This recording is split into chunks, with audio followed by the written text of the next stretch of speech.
Yang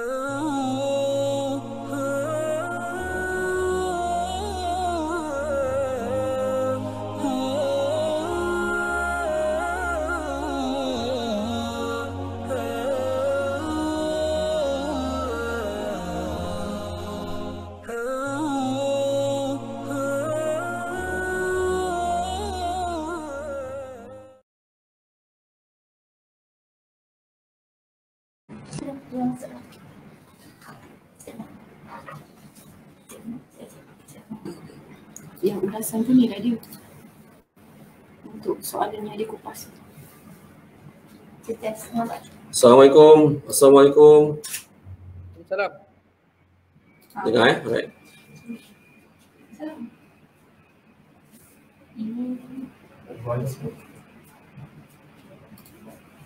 Tak apa.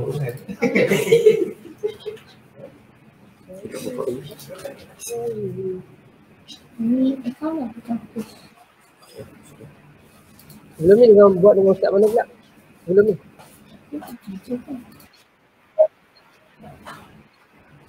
Macam mana, Cik? Sebelum ni ada buat dengan siapa lagi? Ustaz mana? Ustaz mana? Sebelum ni kami buat dengan Mufti Dr. Mazhar. Baik.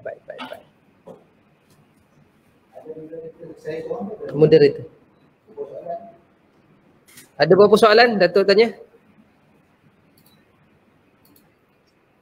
Saudara Megat? Soalan? Sekarang ni untuk sekarang ni kami hanya ada lebih kurang dalam tiga soalan saja lebih kurang. Okey, baik. 2 soalan. Kita buka pada penonton lah. yang ni yang untuk Datuk kupas secara keseluruhan, yang untuk soalan daripada publik tu kita tengok daripada komen nanti lah. Dah macam tu kan? Dah mula dah? Dah ke? Dah mula dah?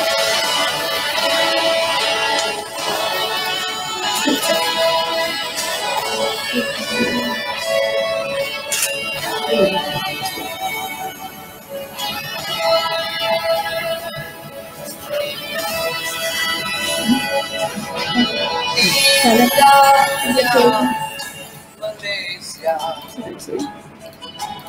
aman lagi sentosa berbagai bangsa budaya InsyaAllah.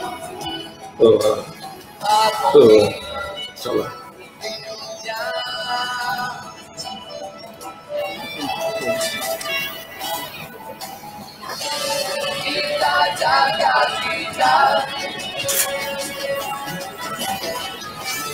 hidup bagai keluarga kita bangsa beragama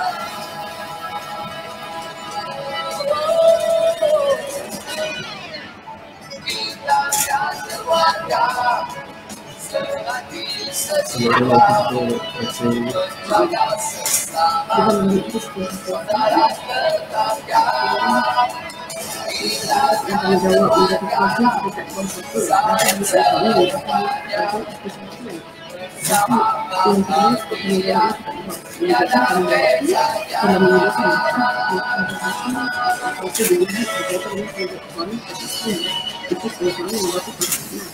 kita akan keluarga selagi sejiwa menjaga sesama saudara tetangga kita akan keluarga sayang semuanya bersama bahagia tiada bezanya kita akan keluarga sayang semuanya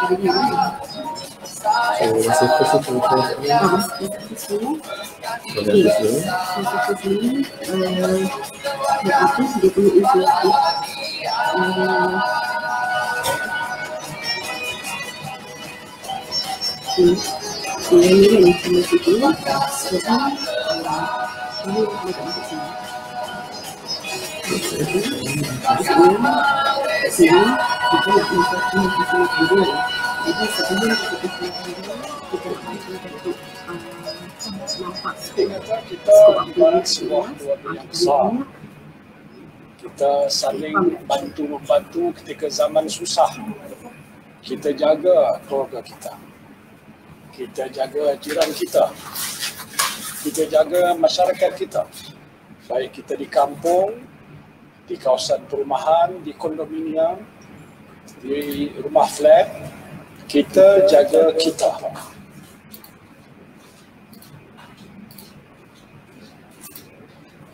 Baik, bismillahirrahmanirrahim. Assalamualaikum. Ustaz, dengar Ustaz? Dengar. Alhamdulillah. Assalamualaikum warahmatullahi wabarakatuh. Alhamdulillah. Baik Ustaz, kita masa pun telah menunjukkan pada pukul 9.05 kita berteruskan ya Tuan Ustaz. Baik, insyaAllah. InsyaAllah. Baik, bismillahirrahmanirrahim. Assalamualaikum warahmatullahi wabarakatuh. Salam kekeluargaan kepada tuan-tuan, puan-puan, ibu bapa, ayah-ayah, kakak-kakak, abang-abang, adik-adik yang dikasihi sekalian. Malam ini kita bersiaran secara langsung menerusi Facebook LPPKN Negeri Perlis. Kami bawakan program istimewa kepada anda semua, iaitu program Bicara Duke. Kalau jodoh tak ke mana, kita jaga keluarga, tanggungjawab siapa ni? Menarik tak tajuk ni? Kalau nak tahu menarik atau tidak, jangan ke mana-mana, mai tonton, like, komen dan share banyak-banyak. Okey. Sebelum kita mulakan, ini sedikit maklumat untuk tuan-tuan, puan-puan, ibu-ibu, ayah-ayah, kakak-kakak, abang-abang, adik-adik semua. Bulan November merupakan bulan keluarga kebangsaan, iaitu BKK. Tema sambutan pada tahun ini ialah Kita Jaga Keluarga. Sambutan BKK dikelola oleh Lembaga Penduduk dan Pembangunan Keluarga Negara, LPPKN, Kementerian Pembangunan Wanita, Keluarga dan Masyarakat, KPWKM. Dah macam-macam program aktiviti kami telah lakukan. Walaupun secara dalam talian dan program fizikal berskala kecil, ia tetap meriah dan yang penting ia amat manfaat. Alhamdulillah. Jadi, untuk makluman semua, sudah terang lagi bersuluh. Penceramah kita pada malam ini sudah tidak asing lagi, iaitu yang berbahagia Datuk Ustaz Kazim Ilyas aka Duke, yang merupakan pengasas pada Pusat Pendidikan Al-Barakah dan salah seorang penceramah selebriti yang disayangi dan diminati oleh ramai rakyat Malaysia. Jadi, saya mengambil kesempatan ini, kami pihak LPPKN ingin mengucapkan sanah helwah pada Ustaz. Yang keberapa itu mungkin rahsia Ustaz ya? Alhamdulillah, terima kasih. Alhamdulillah. Jadi kami pihak LPPKN mendoakan semoga Ustaz panjang umur, murah rezeki dan semoga istiqamah Ustaz dalam perjalanan dakwah ini insyaAllah. Amin, insyaAllah. Jadi tanpa melengahkan masa lagi, kami mempersilakan yang berbahagia Datuk untuk mengupaskan tajuk kita pada malam ini insyaAllah. Jadi Ustaz, Datuk, di sini ada beberapa soalan yang kami ingin kemukakan. Boleh Ustaz? Boleh, silakan. Okey, insyaAllah Ustaz. Dengan mengambil kira situasi semasa pandemik COVID-19 Ustaz, Ya. Di seluruh negara serta tema sambutan bulan keluarga kebangsaan ini, topik bicara Duke ni adalah menjurus kepada persoalan tanggungjawab menjaga keluarga terletak di bahu siapa Ustaz? Adakah hanya pada suami ataukah hanya kepada isteri sahaja Ustaz? InsyaAllah Ustaz. Baik, terima kasih. Assalamualaikum warahmatullahi wabarakatuh. Bismillahirrahmanirrahim. Alhamdulillahirabbil alamin wassalatu wassalam ala Rasulillah wa ala alihi wa ashabihi ajma'in. Terima kasih kepada Tuan Moderator, terima kasih kepada LPPKN Negeri Perlis sempena dengan sambutan Bulan Keluarga Kebangsaan ini kita mengadakan suatu program bersama. Mudah-mudahan kita diberkati, dirahmati oleh Allah Subhanahu wa taala. Saya suka metik daripada surah At-Tahrim ayat yang ke-6. Allah Subhanahu wa taala berfirman, A'udzubillahi minasyaitonirrajim, qu anfusakum wa ahlikum nara. Hendaklah kamu menjaga diri kamu dan menjaga keluarga kamu daripada api neraka. Baik, sempena dengan bulan kebangsaan, keluarga kebangsaan ni tuan-tuan. Di dalam persoalan keluarga ini Allah Ta'ala sebut di dalam Al-Quran banyak ayat. Bila sebut tentang keluarga, dia ada mak, dia ada bapa, dia ada anak. Itu keluarga. Tambah lagi, masuk mak bapak lagi, tok nenek lagi, opah lah, macam-macam lah. Maka dia membentuk satu kelompok yang dipanggil sebagai keluarga. Jadi keluarga bukanlah satu persoalan yang kecil, kerana persoalan keluarga ini Allah Ta'ala sebut banyak dalam Quran. Allah sebut tentang anak misalnya, innama amwalukum wa auladukum fitnah. Allah sebut tu, sesungguhnya harta-harta kamu dan anak-anak kamu adalah ujian untuk kamu. Kemudian Allah Ta'ala sebut lagi, wa min ayatihi an khalaqalakum min anfusikum azwaja litaskunu ilaiha. Di antara tanda-tanda kekuasaan Allah ialah dijadikan kamu pasangan daripada jenis kamu sendiri. Ya, Allah sebut di situ. Kemudian Allah Ta'ala sebutkan kepada kita lagi di antara tanda ayat-ayat Al-Quran yang dinyatakan kepada kita betapa kita mempunyai hubungan kekeluargaan yang begitu hebat dalam surah At-Tur misalnya. Dalam surah At-Tur ayat 21 sehinggalah pada ayat yang ke-26 Allah Ta'ala menyebutkan kepada kita tentang keluarga.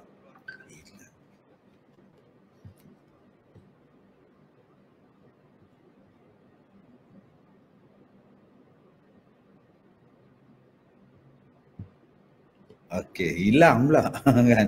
Okey, minta maaf ya. Baik, kita balik tentang persoalan surah At-Tur bermula daripada ayat 21 sehinggalah ayat 26 sehingga ayat yang 27 Allah Ta'ala menyebutkan kepada kita tentang keluarga.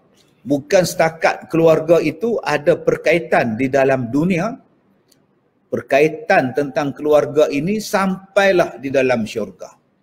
Sampai di hari kiamat masih lagi bercakap tentang keluarga. Yang ni istimewanya keluarga. Sebab itu kita jangan anggap bahawa jodoh kita ni hanyalah jodoh biasa-biasa je. Jangan duk anggap isteri kita ni sekadar isteri kita dalam dunia, suami sekadar gitu-gitu je. Tak boleh kita cakap bahawa anak-anak tu hanya sekadar begitu saja, tak ada tuan-tuan, kita tak boleh cakap macam itu. Dia mempunyai urusan yang panjang, urusan yang besar. Dia malah akan dipersoalkan oleh Allah di hari kiamat. Suami akan disoal, isteri akan disoal, anak akan disoal, mak bapak akan disoal. Semuanya akan disoal. Jadi benda yang akan disoal di hari kiamat menunjukkan bahawa soalan itu bukan soalan yang kecil. Bukan soalan yang kecil. Baik, jadi sebelum kita bercakap lebih jauh daripada surah At-Tahrim ayat yang ke-6 ini, kita bercakap dahulu soal sekarang ini, soal sekarang dalam dunia sekarang ini. Kita bercakap tentang soal pandemik COVID-19 misalnya. Saya pun ada anak juga. Saya pun takut kalau anak-anak saya kena terkena COVID-19. Susah hati, bukan setakat saya pun tak mau kena COVID-19 ni, anak saya pun kalau boleh, semua orang tak nak kena. Maka kalau semua orang tak nak kena, baik kita sebagai mak bapak, begitu juga dengan anak-anak kita, maka apa yang perlu kita buat? Usaha. Kena usaha, kena kaji, kena tengok, kena perhati, kena mantau, supaya benda-benda yang tak elok ini tak kena kepada keluarga kita. Bila kita kahwin dengan seorang perempuan atau kahwin kita dengan isteri kita atau suami kita, tanggungjawab telah bermula. Genggam je tangan naik qadi tu, sah je kata dia, sah saja. Kita hari ni kalau sah tu, fikir, mana aku nak ambil gambar? Taman bunga mana aku nak pergi ambil gambar ni? Itu yang kita duk fikirkan dalam dunia ni. Di mana aku nak buat photoshoot? Di mana aku nak bergambar pokok bunga ke? Nak bergambar dalam tasik ke? Macam mana? Tapi kita tak fikir tentang tanggungjawab yang besar. Kita hanya fikirkan dahulu tentang jodoh. Nyanyi dulu. Kalau dulu-dulu lah nyanyi. Kalau jodoh tak kemana, adinda idaman kanda, walau gelap alam maya, ku cari dinda baru jumpa. Tanggungjawab dah bermula. Jodoh-jodoh ke? Tapi tanggungjawab dah jaga dah. Apa dia tanggungjawab kita sebagai suami terhadap isteri kita? Menjaga agamanya. Memberikan pengertian, pemahaman agama kepada isteri kita. Kena bagi dah. Yang kedua, menjaga keselamatan isteri kita. Ketiga, menjaga kesihatan pada beliau. 4, memberikan makan minum yang secukupnya kepadanya. 5, bagikan pakaian kepada dia. 6, bagikan tempat untuk dia bermalam, untuk dia tidur, untuk dia menginap. Ini tanggungjawab kita dah. Kena jaga betul-betul dah. Tanggungjawab ni tak boleh kita nak main-main, tuan-tuan. Isteri saya dia kerja, ustaz, pulang pada dia lah, dia nak makan apa ke, dia gaji dia ada. Apa pula? Apa pula hang kata? Ini tanggungjawab kita, isteri kita. Yalah dia dah kerja. Apa pula saya pula? Yalah pasal hang dah menikah dengan dia. Jaga tu, termasuk keselamatan isteri kita. Kita kena jaga dia supaya orang tak jahat dengan dia. Orang tak merosakkan dia, orang tak ambil kesempatan dia. Keselamatan dia kena ada. Termasuklah juga kesihatan. Ini tanggungjawab kita ni. Kadang-kadang isteri langsung tak tahu. COVID-19 tu menatang apa, dia tak tahu. Pak Long tak nak habang dia. Pak Long tak tahu kan COVID-19. COVID apa dia tak tahu tak? Lah. Pak Long tak habang lah. Dia ada kira apa dia pergi kebun dia tak abang apa pun. Maklum tak tengok TV ke dia pada abang tiap petang lu cerita. Tak tahu TV maklum ke ada tak tengok apa lah.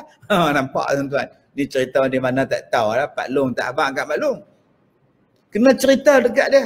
Penatang ni buat apa? Dia kacau lagu mana? Penyakit ni mai tanda dia apa? Kena cerita. Bukan setakat masalah COVID saja. Semua cerita benda. Mana penyakit kencing manis, penyakit jantung. Isteri kita ni duk makan gula. Bukan makan, telan gula. Bancuk susu, teh tarik tu, separuh gelas tu gula. Kena habang kat dia. Leha oi. Hang tak takut kencing manis ke gula banyak tu? Tanggungjawab kita. Kita tak boleh kata kat dia boleh fikir sendiri. Takkan tak boleh fikir, pandai tua bangka dah. Tak boleh. Pasal apa? Pasal tanggungjawab kita. Menjaga kesihatan dia, menjaga keselamatan dia. Nanti lagi pada kita anak, maka tanggungjawab kita lagi besar pula. Bukan setakat tanggungjawab seorang suami je, isteri juga terhadap anak tadi. Kita dah jadi mak bapak. Dah jadi mak bapak, mari pula kullukum ra'in wa kullu mas'ulun an ra'iyatihi. Kita pula yang akan disoal pula. Tanggungjawab terhadap anak, bertambah lagi kita. Tanggungjawab untuk isteri satu hal, tanggungjawab untuk keluarga kita, anak-anak kita satu hal. Yang ni yang Allah Ta'ala sebut At-Tahrim 6 tadi. Jaga diri kamu, jaga ke ahli keluarga kamu, isteri kamu, anak-anak kamu. Tu dia tuan-tuan. Tanggungjawab besar oi. Kita kalau tahulah tanggungjawab besar lagu tu, tak tahu nak menikah ke tak 2-3. Setengah orang dia sebut bila sebut nak menikah mata duk bagus punya duk tengok kan. Aku nak tambah lagi, aku nak buka cawangan. Buka boleh, silalah buka. Nak buka franchise kah, nak buka cawangan sila, tapi kemampuan ada ke tidak? Wa in khiftum alla ta'dilu fawahidah. Kan Allah sebut, kalau kamu takut tak boleh berlaku adil, kata Allah, seorang cukup. Besar ni tanggungjawab ni. Tanggungjawab besar. Waktu isteri duk mengandung tu, kena jaga dah. Ya, kena jaga dah. Saya rasa sedih tuan-tuan, ada kes bila isteri bergaduh dengan suami waktu isteri sedang mengandung. Ada yang tumbuk perut isteri, ada yang pijak perut isteri. Orang perempuan itu di bawah tanggungan kita. Ar-rijalu qawwamuna 'alan nisa. Kita yang kena jaga dia. Kasih pada dia. Yang dia kandung tu anak kita. Berapa bulan berat kandungan tu. Nak ke tandas bawa, pergi kerja bawa, masak nasi bawa, tidur dia bawa, setrika baju dia bawa, sapu sampah pun dia bawa. Bayangkan tuan-tuan, duduk dalam perut ni, ada budak dalam perut ni. Tengok-tengok kita pula tak ada sifat belah. Tak ada sifat kasih pada dia. Tak kena. Tak kena tu tuan-tuan. Kena kasih. Saat lagi dia nak beranak, dia nak bersalin tu pula Allah tuan-tuan. Belum masuk lagi yang bersalin tu pula luka banyak. Hak keluar tu pula anak tu pula Allah. Hak keluar tu pun anak kat 3 kilo. 3.5 kilo besar tuan-tuan. Oh, duk menjerit lah. Pengorbanan yang begitu hebat daripada isteri untuk dapatkan kita zuriat. Cahaya mata untuk kita. Kemudian dengan pengorbanan yang begitu besar ni tuan-tuan, seorang isteri. Daripada hari ke sehari selepas dia bersalin, dia mula tersenyum bila dia tengok anak, bila dia pegang anak, dia menyusukan anak, dia mula rasa seronok. Anak dia pula makin lama makin besar, makin sedap badan, tegap badan. Tengok tangan ni pun macam biskut, macam kuih pau dah pipi ni lagi, mak dia seronok. Ini pengorbanan dia, dan kita juga bertambah tanggungjawab kita terhadap anak. Kita kena bagi pendidikan kepada anak kita. Ajarkan akidah yang betul pada anak kita. Walaupun peringkat dia kecil, maka kita ajarkan mengikut kesesuaian anak kita. Kemudian kita kena ajar kepada anak-anak kita tadi ni ilmu untuk fardu ain dia sebelum 7 tahun. Sebelum dia akil baligh, clear dah bab semayang. Clear dah bab akidah. Clear dah bab puasa. Clear dah sebelum dia akil baligh ni. Perkara yang asas, perkara yang wajib kita sebagai mak ayah ajar, tanggungjawab tu dah selesai dah. Kita tak mau tuan-tuan anak kita 14 tahun, 15 tahun tak erti semayang. Umur 18 tahun tak erti baca Quran. Tak mau. Habis tu ustaz, anak saya 18 pun tak boleh baca Quran ke ustaz, pergi ajar. Pergi masuk kelas Quran. Kelas piano boleh hantar. Tuition bahasa Belanda boleh pergi hantar. Tuition bahasa Perancis boleh hantar. Pun dia tengok cerita K-pop tiap-tiap hari boleh tengok 3 jam. Sampai pandai cakap Korea lah. Takkan Quran, bahasa syurga, bahasa yang kita duk faham agama kita, dengan bahasa Arab kita tak boleh baca Quran. Besar lah tuan-tuan tanggungjawab ni. Lepas tu kita hak cerita bab makan, bab minum. Tu hak tu dah biasa dah, tentu dah. Mai pula zaman kita wabak ni tuan-tuan. Pernah tak kita panggil anak-anak kita? 4-5 orang ni cerita. Ayah rasa hampa berlima ni tahu kot cerita pasal COVID ni. Tahu tak? Kena tanya Aiman. Tahu? Tu saya tanya Aiman tu lah, dia umur 2 tahun dia tahu apa. Ni tanya hak besar-besar ni, dia tahu. Apa dia COVID?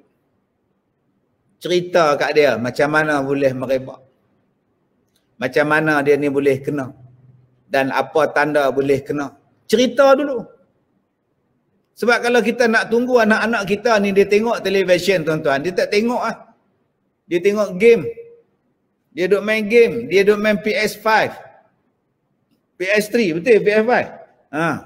Dia duk main PlayStation 5. Main bola. Messi lawan dengan Ronaldo, Juventus lawan dengan Barcelona. Dia bukannya ada masa nak tengok benda-benda ni tuan-tuan.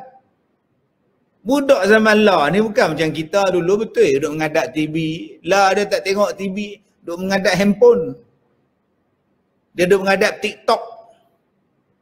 Dalam TikTok dia bukan ada cerita COVID ke apa benda, dia tak cerita, dia cerita TikTok tu je. Jadi kita mak bapak kena beritahu lu. Jadi ayah tak suka, ayah tak galakkan hampa semua ni pergi tempat orang ramai. Lepak kedai makan ke apa semua, bungkis buat balik. Pergi duduk lepak di mall apa semua, ayah tak suka.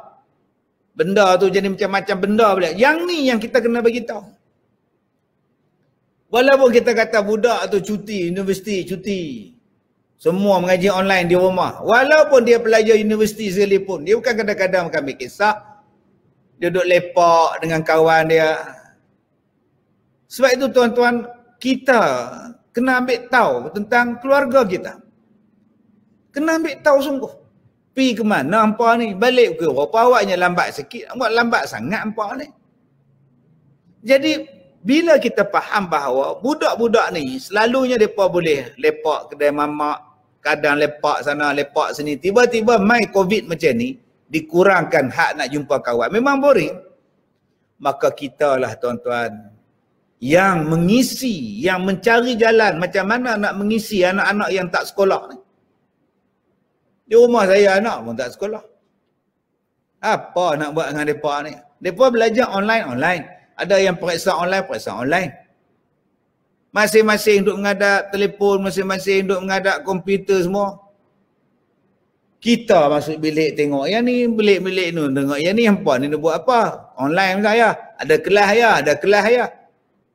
Kan? Yang tu tak apalah. Mereka ada kelas. Waktu tak ada kelas tu, apa yang kita nak buat untuk kita mengisi masa itu?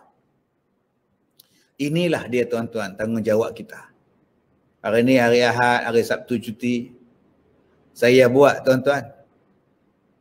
Saya tak kata orang lain, saya tunjuk sembahyang berjemaah. Waktu ni kita nak bentuk semangat untuk anak-anak kita sembahyang berjemaah. Tadi saya sembahyang dengan anak dara saya. Sembahyang berjemaah. Baca doa. Hari ni buat bacaan Al-Mulk, Yasin, baca ramai-ramai. Supaya mereka ini ingat kepada Tuhan. Cinta.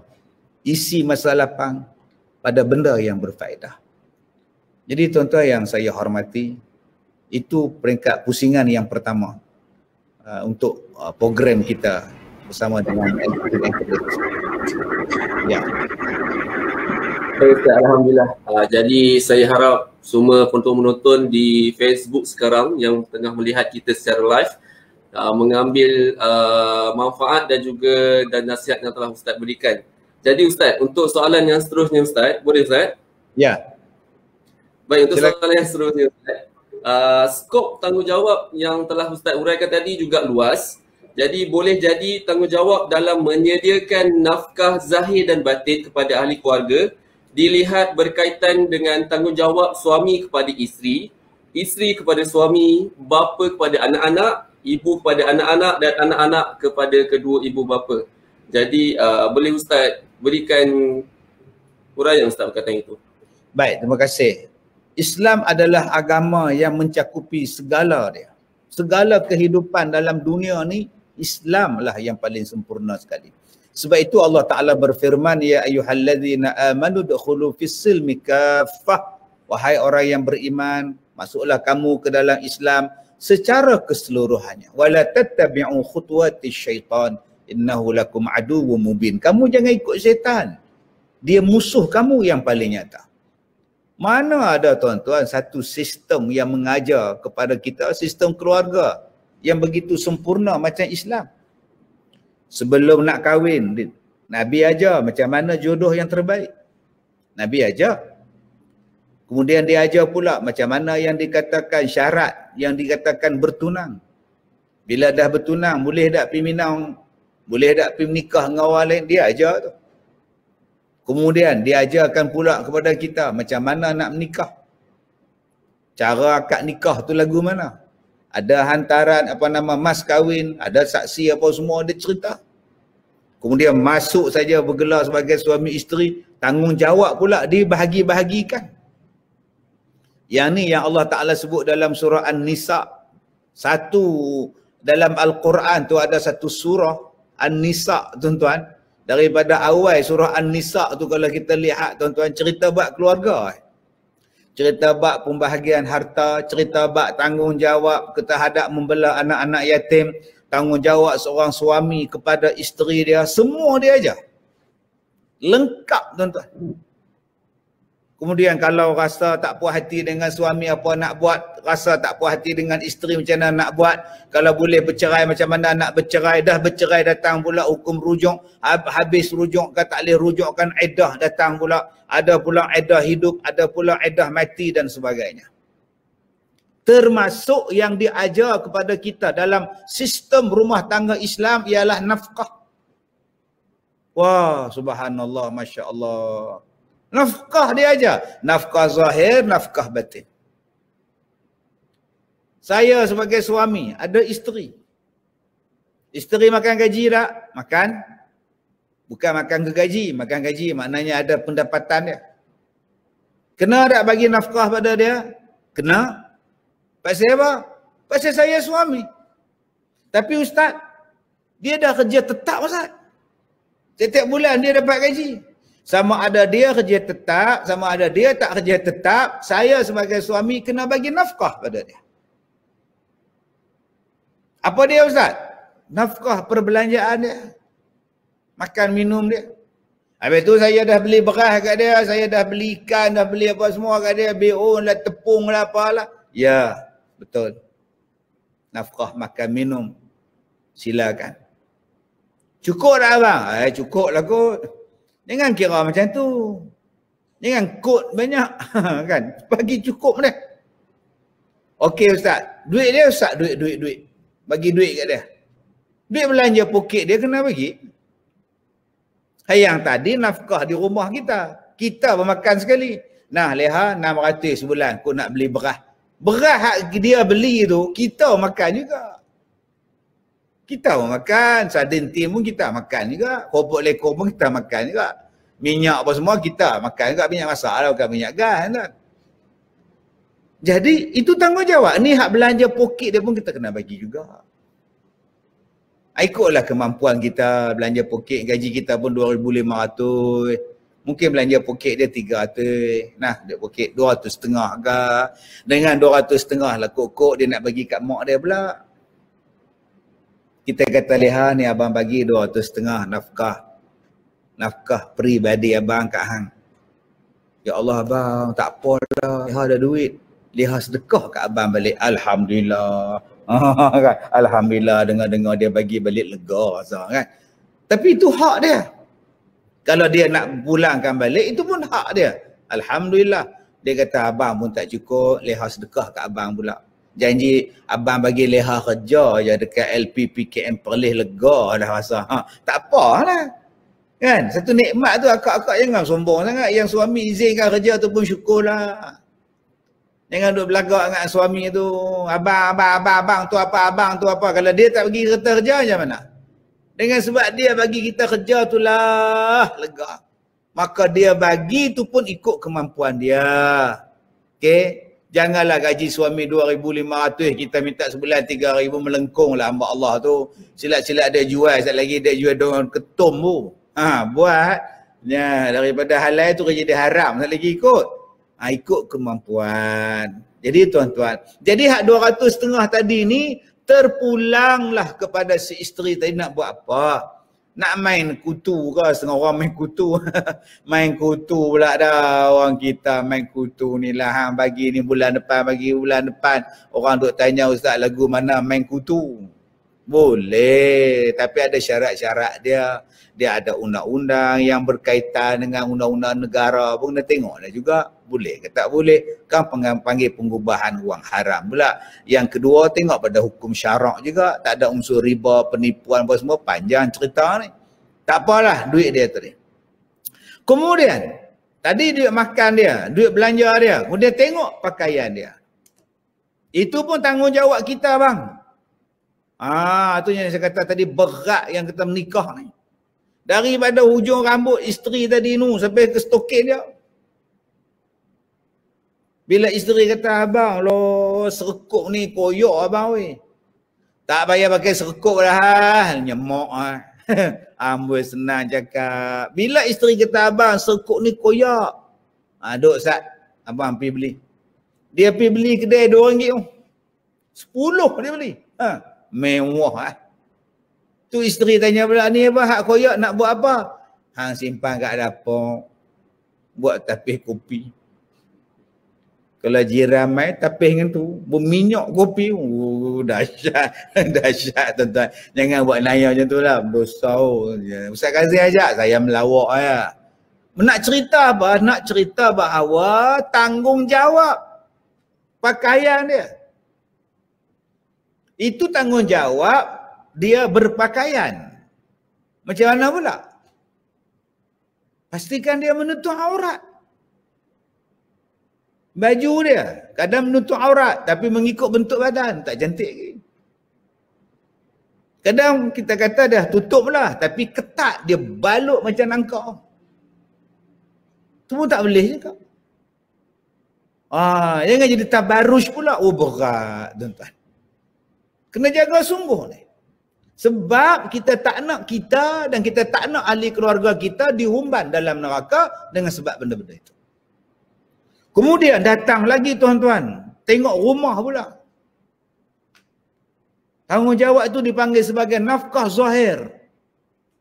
Nafkah zahir. Ni cerita Kasim Selamat. Mula-mula ni tuan-tuan dapat duit 5,000 mak dia bagi pergi tidur kat hotel. Enjoy bagui punya, enjoy apa semua pergi Penang jadi mamu apa semua di Penang no. Daripada duduk di hotel tukar pula duduk di rumah. Rumah apa nama sewa last sekali, rumah bawah tanah. Bilik pun tak ada, bilik air pun tak ada, duduk merangkak bawah rumah orang. Ni contoh bagaimana kegagalan seorang suami memberi nafkah tempat tinggal pada isteri dia. Yang isteri ni duduk mengandung ni, Sabariah ni duduk mengandung. Duduklah bawah rumah orang. Kan Sabariah kata, abang, pergilah kerja abang. Suami dia kata, kerja apa yang abang nak boleh buat? Abang hanya pandai main saksofon saja. Janganlah cakap macam tu. Bumi yang Allah Ta'ala bagi kepada kita ni tuan-tuan, bumi ni luas rezeki dia. Sangat luas rezeki yang Allah Ta'ala bagi. Jangan kita kata ni sajalah kerja yang abang pandai buat. Ni sajalah pekerjaan yang abang boleh buat. Jangan cakap macam itu. Ada orang yang boleh berkebun. Ada orang yang boleh jadi driver lori. Ada yang boleh jadi kelendan lori. Ada yang boleh jadi menega. Goreng pisang pun dia boleh hidup. Ada yang menega cendawan pun ada. Ada pilot boleh sekarang buka store tepi jalan boleh hidup. Tiba-tiba kita nak mengekalkan kerja haram. Kita nak mengekalkan kerja haram dengan alasan kita tak pandai nak buat kerja lain. Jangan sampai Allah Ta'ala soal kita di hari kiamat. Dengan sebab kita memberikan kepada isteri kita, memberikan makan kepada anak-anak kita daripada sumber yang haram. Tak mau. Pastikan betul-betul halal kepada anak-anak kita. Jangan satu benda sekupang pun, satu sen pun benda yang haram. Jangan masuk dalam badan mereka jadi darah daging. Kullu lahmin nabata min sukhtin fannar aula bi. Kita takut jadi neraka tempat kita dengan sebab kita duk bagi benda-benda yang haram pada isteri dan anak-anak kita. Kesian ke anak kita. Kesian tuan-tuan. Kita duk beli susu bagi dia minum. Duk nyonyot susu, botol susu tu. Rupa-rupanya daripada sumber yang haram beli susu tepung. Tikam nombor. Tak kesian ke dekat anak kita? Kesian tuan-tuan. Anak ke duduk berjalan pakai baju merah. Kepala ni balut dengan topi berjalan. Mak duk dukung bawa anak pergi jalan. Baju tu pula duk beli daripada duit haram. Curi duit tabung masjid. Dia ambil lidi, dia bubur gam, duk jolok duit. Dapat RM20, RM30 sekali jolok. Nama dia memancing di masjid. Dengan duit itulah beli baju anak. Kita tahu aku beli benda haram, aku buat benda haram, aku beli dengan cara yang haram. Anak aku duk pakai, anak aku duk tidur, anak aku duk minum, anak aku duk makan. Ya Allah, berdosanya aku, ya Allah. Yang ni lah tuan-tuan. Nafkah zahir kita bagi clear. Dan saya pesan pada akak-akak semua, ingat kita kahwin dengan siapa. Bila kita kahwin dengan siapa, kita kena faham kemampuan suami kita. Janganlah minta daripada suami sesuatu yang suami tak mampu. Berpadalah dengan apa yang ada. Bersyukurlah dengan pemberian walaupun kecil pemberian seorang suami. Tolonglah suami jika tidak mencukupi. Janganlah membebankan lagi. Begitu juga dengan anak-anak. Kalau anak-anak kecil saya tak cakap lah. Ni anak-anak dah besar. Tolonglah jangan menyusahkan mak bapak. Kita ni kalau handphone iPhone baru nak. Redmi tak mau. Nokia lagi tak mau. Tak mainlah saya nak iPhone 12. Siang kat ayah. Siang kat mak. Pagi-pagi dah bangun. Tiba-tiba kita senang minta 4,000, 3,000 nak beli iPhone. Siang kat dia orang. Setengah bila kita tengok kawan kita beli motor Y suku. Sekarang motor apa? Y suku. Kan? Kita pun nak juga Y suku. Pak tu dah naik 3 suku cari duit. Kita senang je minta, ayah duit, ayah duit, ayah duit. Jadi dalam suasana COVID sekarang ni, mungkin ekonomi kita agak terjejah. Jadi anak-anak yang dah dewasa, anak-anak yang dah remaja tu cari jalan. Macam mana boleh tolong mak kita? Macam mana boleh ringankan beban bapak kita? Jangan kita ni kadang-kadang sampai tak ada perasaan dengan mak. Sampai tak ada perasaan dengan bapak. Kalau boleh nak tekan bapak tu, tekan lagi. Buatnya mati orang tua tu. Okay, kita lihat hari ni kadar membunuh tinggi, membunuh diri begitu tinggi sekarang. Bila dilaksanakan macam-macam benda ni, orang stres, orang tension. Maka kita sebagai isteri jangan bagi tension suami kita. Suami jangan bagi stres kepada isteri. Mak bapak jangan bagi stres pada anak-anak. Anak-anak jangan bagi tekanan pada mak bapak.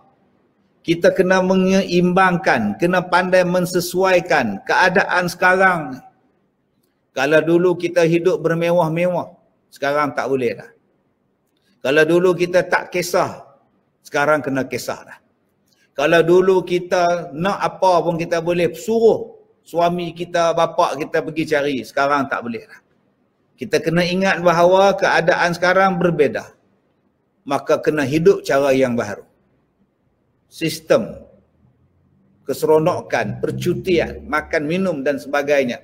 Persoalan nafkah kena banyak berbeza. Cara hidup tu dah berbeza. Sebab setengah nak COVID tak COVID, susah tak susah, dia nak makan dekat kedai-kedai. Saya tengok ada ais ni, ais yang dijual RM35 satu gelas. Tak tahu nama ais apa, ada hak RM15. Macam-macam color dalam tu. 3 layer, 4 layer, macam-macam perisa. Dia bubuh dia bubuh ni, RM35. Anak duk macam ni, duk minum. RM35 tu kalau beli beras selesai sebulan tu. Jadi adik-adik, jom. Betul itu tanggungjawab bapak kita. Tapi kita kena lihat kemampuan pada zaman sekarang mungkin berbeza. Sesuaikan dengan keadaan sekarang. Cukuplah sekali dah rasa dah. Cukuplah. Cukup dah. Hari tu dah rasa dah macam mana yang kata ais sampai RM35 ni. Aiskrim apa ni RM35. Dah tahu dah rasa lagu mana. Tak mau dah.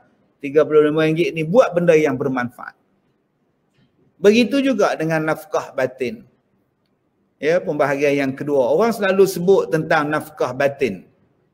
Nafkah batin ni dia kira ya tidur. Tidur dengan suami, tidur dengan isteri. Ya, nafkah batin pun satu hal itulah. Tapi kalau kita faham betul-betul, nafkah batin ialah satu perasaan mengembirakan isteri kita. Menyayangi isteri kita. Mengasihi mereka. Itu nafkah batin. Bukan nafkah batin ni maknanya pergi tidur atas katil je. Saya tak sofa so good. Kalau sofa so good tu pun tak menggembirakan isteri. Tak menyeronokkan dia. Menyakitkan isteri. Menyiksa dia. Belum lagi sempurna nafkah batin tu. Sebab itu nafkah batin tu ialah mewujudkan suasana kegembiraan dalam rumah. Isteri rasa selamat dengan suami. Anak-anak rasa selamat dengan bapa. Kita duk baca hari ni ada bapak bunuh anak lempar kot tingkap. Dia rasa selamat apa ni? Sedih tuan-tuan, dalam kita duk sambut bulan keluarga ni. Ada kes macam itu. Ada kes. Dideranya anak. Anak nak mengadu dengan siapa tuan-tuan? Anak nak minta tolong dengan siapa? Umur 4 tahun. Dipukul budak. Dia nak minta tolong kat siapa? Allahu Akbar. Sebab tu isteri-isteri yang dapat suami yang ganas macam ini, pergilah report. Sayang satu hai anak tu. Kesian tuan-tuan. Kadang-kadang yang mendera anak tu bukan bapak dia pun. Boyfriend pada mak. Mak buat balik boyfriend. Dideranya anak kandung kita. Dia bukan suami kita. Tu boyfriend saya. Report. Sebab tu bukan setakat keluarga ni saja yang kena prihatin tuan-tuan. Jiran-jiran pun kena prihatin. Kalau kita duk dengar anak dia duk teriak, anak dia duk menangis, pasal apa? Sedengar suara jantan duk tengking, duk menjerit, pasal apa? Adakah kita nak tunggu budak tu mati baru kita nak bercakap depan wartawan yang main buat liputan? Bila wartawan tanya, makcik tak dengar ke budak menangis ke apa? Makcik dengar lah tapi malah campur. Hai orang malah campur lah, tak sangka budak mati. Nampak. Dah mati budak tu baru kita nak kata tak sangka ke? Jadi ini nafkah batin. Menggembirakan, merasa selamat. Seorang isteri merasa selamat di sisi suami dia. Anak-anak merasa selamat untuk mereka duduk berdamping dengan bapa mereka. Habis tu Ustaz, kalau suami tak rasa selamat dengan isteri Ustaz, isteri mulut pek, isteri dia pun belajar taekwondo Ustaz. Aduh Kak Nap, janganlah garang sangat. Kita dah mentang-mentang dapat suami yang lembut, syukurlah Kak Nap. Oi. Kak Leha oi, Kak Raya oi. Dapat suami yang pendiam, dapat suami yang memenuhi segala permintaan kita. Tinggi suara pun tak pernah, membeliakkan mata pun tak pernah. Tengking kita pun tak pernah. Dah dapat suami macam ni kita tak bersyukur pula. Ni pun leceh ke, saya komplain juga ni lah kak-kak ni. Cuba tengok suami kita no. Melengkung duduk ke atas tangga. Esok nak kerja. Kesian. Kesian dia. Alhamdulillah lah dapat suami ni Ustaz. Tak cakap banyak. Jadi di situlah akak-akak tolonglah juga menghargai suami kita. Anak-anak juga tolonglah menghargai bapa-bapa juga insya-Allah. Wallahu a'lam. Alhamdulillah Ustaz. Syukur kepada Allah Taala. Jadi Ustaz, bagi kita ingin meraihkan beberapa soalan daripada kita punya rakan-rakan di media sosial ni. Ya, silakan. Jadi seperti yang saya ungkapkan di sini, daripada Puan Jamilah Bacok. Soalannya Ustaz, kalau suami dah pencen, anak pula yang belanja semua. Suami pencen tak banyak, duit dia untuk dia je, tak pernah dah kasih kat isteri. Jadi soalannya Ustaz, apakah hukumnya Ustaz? Baik, kalau suami dah tak mampu nak bagi, ya, saya dah kata tadi yang pertama beri mengikut kepada kemampuan. Kalau dia dapat pencen sikit, misalnya 500, mungkin RM50, RM100, itu sajalah kemampuan dia. Ataupun kalau suami tadi sakit, langsung tak boleh bagi nafkah. Nak bagi nafkah apa dia pun terlantar di katil, atas katil memang tak boleh bagi nafkah. Maka si isteri tadi mungkin datang sifat memaafkan suami dia, menghalalkan kepada suami dia. Itulah pengorbanan si isteri pula. Ya, pengorbanan si isteri pula. Sebab apa? Sebab suami dah tak mampu nak memberikan lagi nafkah kepada dia. Aku dah tak larat, aku sakit, aku dah tak ada mampu kerja. Jadi mungkin di situlah yang pertama isteri menghalalkan, isteri menarik balik hak dia sebagai nafkah tadi. Dan yang keduanya saya katakan tadi, suami tadi berilah mengikut kemampuan. Kalau dia langsung tak bagi kemampuan, tak bagi nafkah langsung, mohonlah kemaafan, mintalah halal daripada isteri, mudah-mudahan tak ada hisab kepada kita Ustaz di hari kiamat nanti insya-Allah. Wallahu a'lam. Baik Ustaz. Sebelum kita akhiri dengan soalan yang terakhir Ustaz. Jadi saya nak ingin tanyakan Ustaz, boleh Ustaz? Boleh, silakan. Okey, beberapa soalan seterusnya iaitu apakah pandangan Ustaz tentang penanganan pandemik COVID-19 ni untuk meminta kita menjarakkan diri kita dengan orang ramai. Namun inilah masanya dan juga hikmahnya untuk kita merapatkan hubungan kekeluargaan. Tak semestinya jarak yang jauh tidak boleh bertanya khabar, apatah lagi bantu ahli keluarga yang kesusahan. Boleh Ustaz berikan pandangan berkaitan Ustaz? Betul. Ya, kita kena faham tentang keadaan sekarang. Kita berhadapan dengan satu musuh yang kita tak nampak. Duduk di mana, macam mana dia kita tak nampak. Jadi itu masalah. Kalau kita nampak, senang kita lari. Senang kita ngelak kan. Ini masalah kita pun tak tahu. Jadi kita diberitahu yang pertamanya kita kena buat penjarakan sosial misalnya. Di mana-mana sajalah kita penjarakan sosial. Baik. Tetapi walaupun penjarakan sosial itu kita kena jarakkan, tetapi penjarakan bukan dalam bentuk erti kata habis semua jarak semua. Sebab itu kita duduk di zaman kita sekarang ni. Saya duduk di Ipoh, LPPKN Perlis di Perlis. Kita hari ni walaupun kita jauh tapi kita boleh jarakkan menggunakan media sosial kita. Serupalah kita ada keluarga kita. Saya keluarga misalnya keluarga di Ipoh. Anak-anak semua di Ipoh. Tapi Tok Wan dia orang di Kedah di Bukit Raya di Kedah.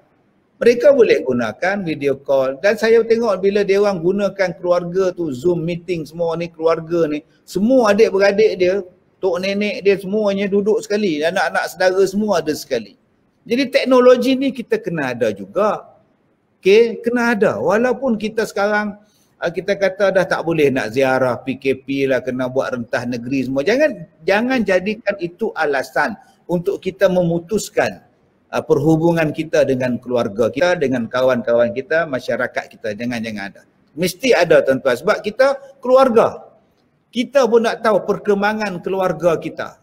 Tetapi kerana pembatasan masalah COVID ini, semua banyak benda yang menjadi terbatas kepada kita. Yang kedua, kita nak hubungan keluarga kita semakin rapat. Jangan bagi alasan bila duduk dalam COVID, masing-masing duduk dalam bilik masing-masing. Inilah satu waktunya tuan-tuan untuk merapatkan kekeluargaan kita. Jangan bagi alasan tak ada masa, jangan bagi alasan sibuk, jangan bagi alasan tak boleh untuk solat berjamaah. Untuk makan berjamaah, untuk bermain berjamaah, untuk berbual berjamaah. Masa ini kita kena rapatkan silaturahim kita dalam keluarga kita.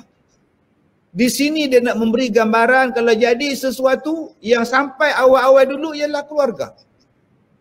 Kalau jadi benda tak elok pada kita, keluarga dulu. Sekarang dah diajar. Sebab tu kena ambil berat sungguh. Kadang-kadang kita ni dengan hak jauh-jauh kita ambil rapat. Dengan kakak kita tak menyimbang. Dengan adik kita tak tahu apa masalah adik kita.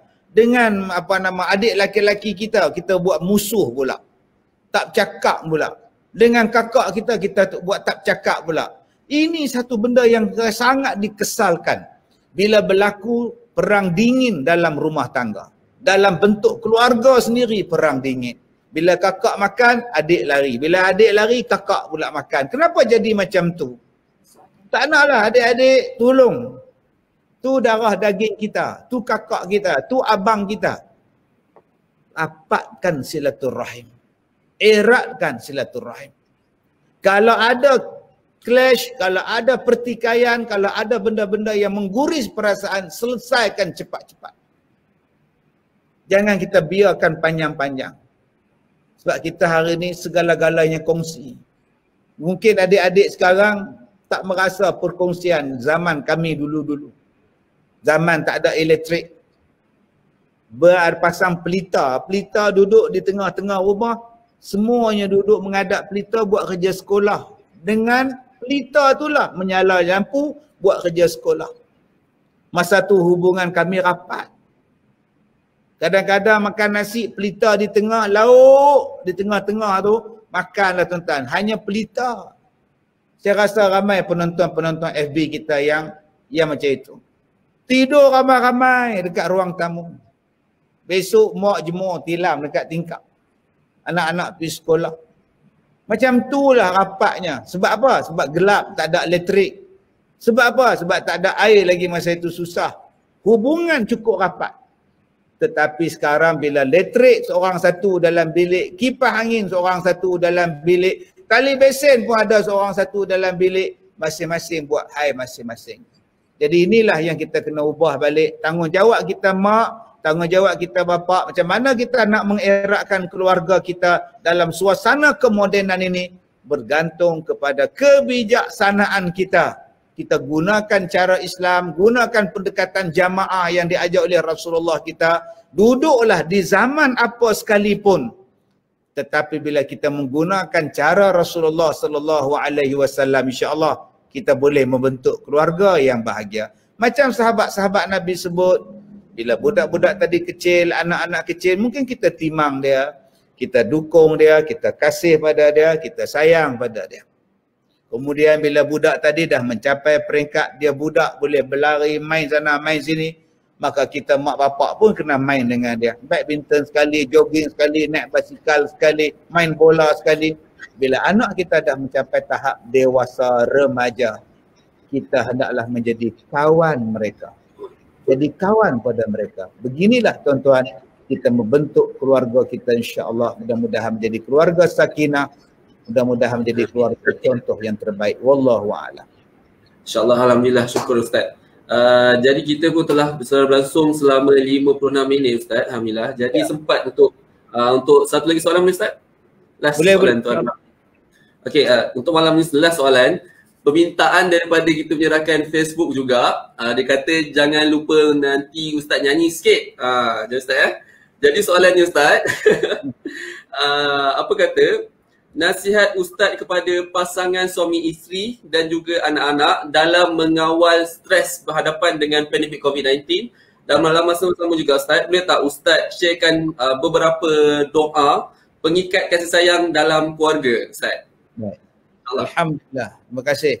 Isteri cerdik yang soleha, penyejuk mata, penawar hati, penajam fikiran, di rumah dia istri, di jalanan kawan, ketika kita buntu, dia penunjuk jalan. Subhanallah tuan-tuan yang saya hormati. Kalau kita dalam suasana PKP dan sebagainya ni, kalau rumah kita ada laman, rumah kampung, ada halaman semua, saya tak apa lagi. Yang saya duk fikirkan rumah flat. Duduk dalam rumah flat tingkat berapa tak tahulah tuan-tuan. Oi, macam mana mereka nak berhadapan tu. Cuba tuan-tuan fikirkan. Rumah kita ada taman, ada tanah, semua ada kampung, tak apa lah. Nu rumah flat. Sebab tu kadang-kadang jadi stres.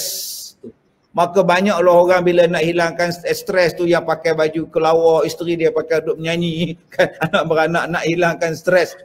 Tapi soalan dia selama mana nak pakai baju kelawar, menari je, tak boleh habis juga tuan-tuan. Jadi bila kita sebut macam mana nak bagi hilang stres. Nak bagi hilang stres. Jadi masing-masing mengikut kepada keadaan masing-masing. Okey, masing-masing. Kita tengok kepada anak-anak kita, ramai rumah pula kecil. Subhanallah. Sampai bila kita nak buat game dalam rumah kita ni? Kita pun tak larang nak buat game dah. Jadi yang pertama, jangan marah-marah. Nabi pesankan, la taghdab, la taghdab. Mak jangan marah, abang jangan marah, adik jangan marah. Bila kita tengok mak marah, ayah suka marah, anak-anak juga jadi tak seronok. Nombor satu, jangan marah. Kawal stres kita.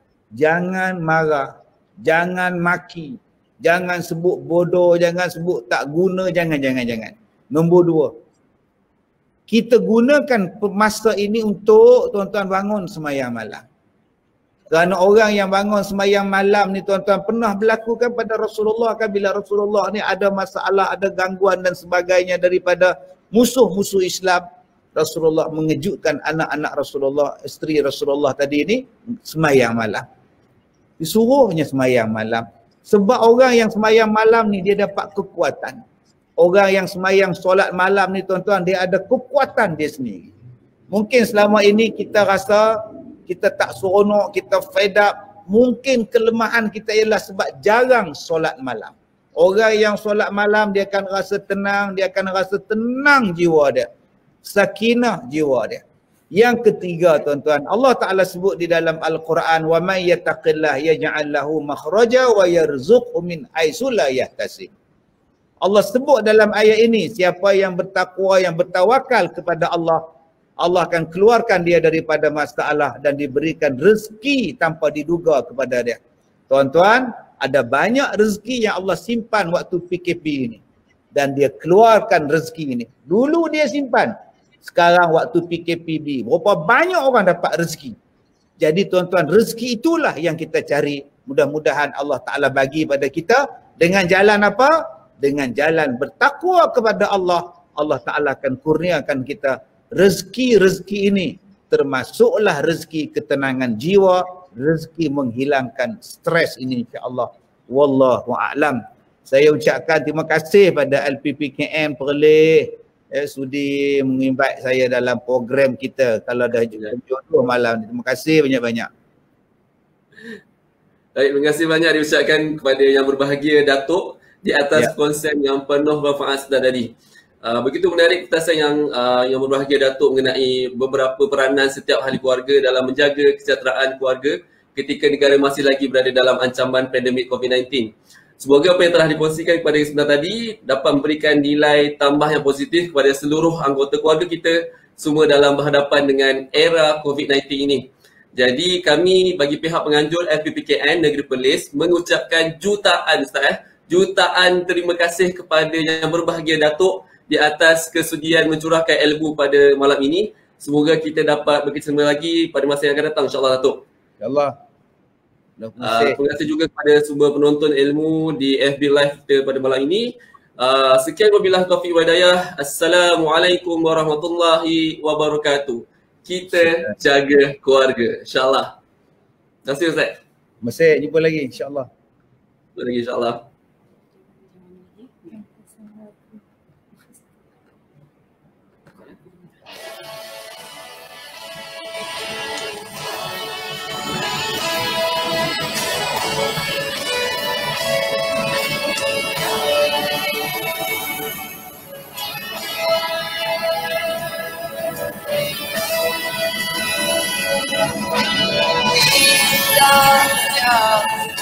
Malaysia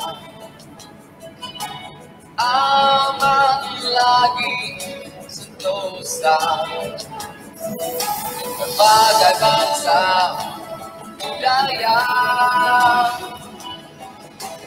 harmoni di dunia.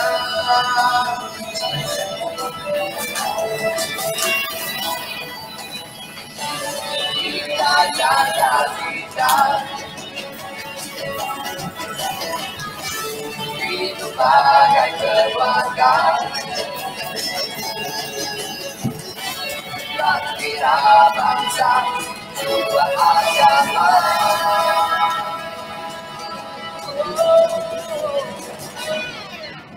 Kita kan keluarga, sehati sejiwa, menjaga sesama, saudara tetangga. Kita kan keluarga, sayang semuanya, bersama bahagia, tiada bezanya.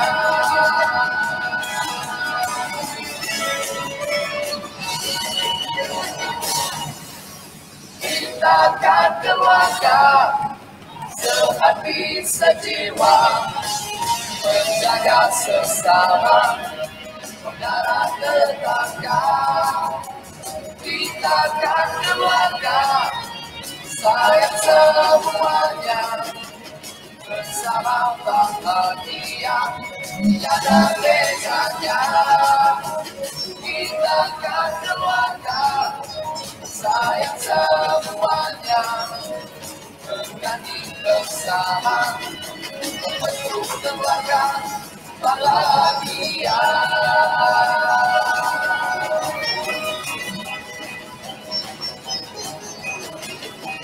Keluarga sejahtera, keluarga Malaysia.